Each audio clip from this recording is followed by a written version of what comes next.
Apa kabar semuanya?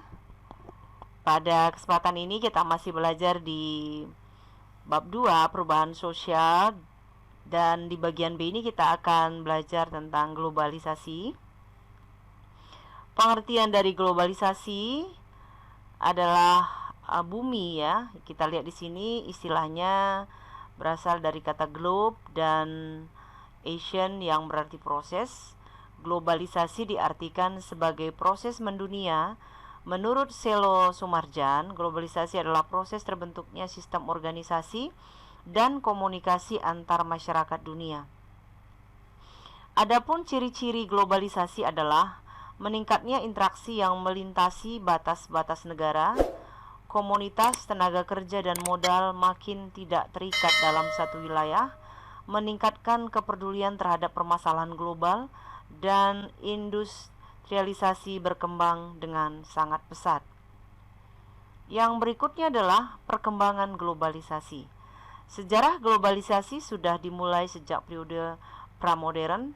Ditemukannya jalur sutra sebagai jalur perdagangan internasional diyakini sudah ada sejak abad ketiga sebelum Masehi, merupakan bukti bahwa pada zaman dahulu telah terjadi proses globalisasi.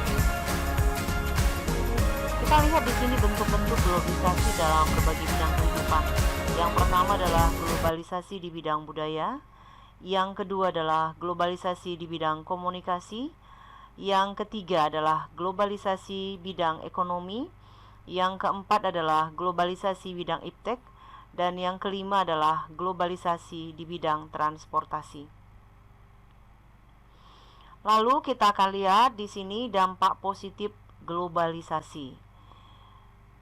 Ada banyak sekali, saya akan baca. Perubahan tata nilai dan sikap, mendorong perkembangan ilmu pengetahuan dan teknologi, meningkatkan efektivitas dan efisiensi, terciptanya lapangan kerja, mendorong berlangsungnya globalisasi, terjadinya pertukaran budaya, ruang sosial masyarakat menjadi semakin terbuka, masyarakat akan semakin maju, memacu etos kerja masyarakat, dan yang terakhir adalah mendorong iklim pemerintahan yang efisien. Kalau tadi kita lihat dampak positif dari globalisasi, sedangkan dampak negatif, yang pertama di sini adalah westernisasi, lalu ada demoralisasi, yang ketiga kesenjangan ekonomi, sosial, dan budaya, tingkat kriminalitas yang sangat tinggi ya, yang kelima pencemaran lingkungan dan kenakalan remaja. Pengertian dari masing-masing dampak positif dan negatif ini sudah ada di LKS. Nanti kita sama-sama akan membahas juga dari LKS dan juga mungkin dari sumber yang lain.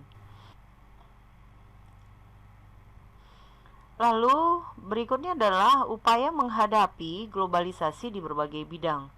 Di sini kita melihat upaya menghadapi globalisasi bidang budaya, lalu upaya menghadapi globalisasi iptek, lalu upaya menghadapi globalisasi bidang ekonomi, lalu berikutnya adalah upaya menghadapi globalisasi di bidang transportasi. Berikutnya, sikap kritis dalam menghadapi perubahan sosial budaya di tengah globalisasi untuk memperkukuh kebangsaan.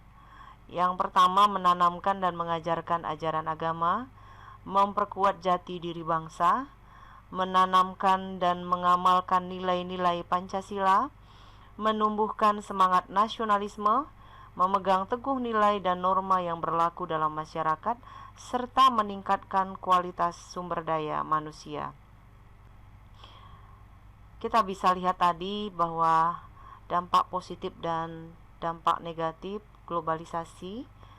Di sini kita melihat salah satu contoh dampak negatif adalah pencemaran lingkungan dan kenakalan remaja.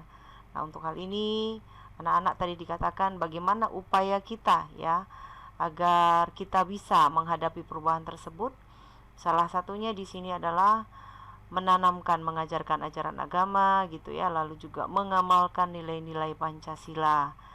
Lalu dengan otomatis akan meningkatkan juga di sini kualitas sumber daya manusia. Baik, materi globalisasi pada kesempatan ini Ibu sudah sampaikan. Silakan mencari informasi tambahan dari buku paket dan juga LKS serta dari sumber-sumber internet. Terima kasih untuk perhatian dan juga kerjasamanya, dan tetap semangat belajar dan salam sehat untuk kita semua.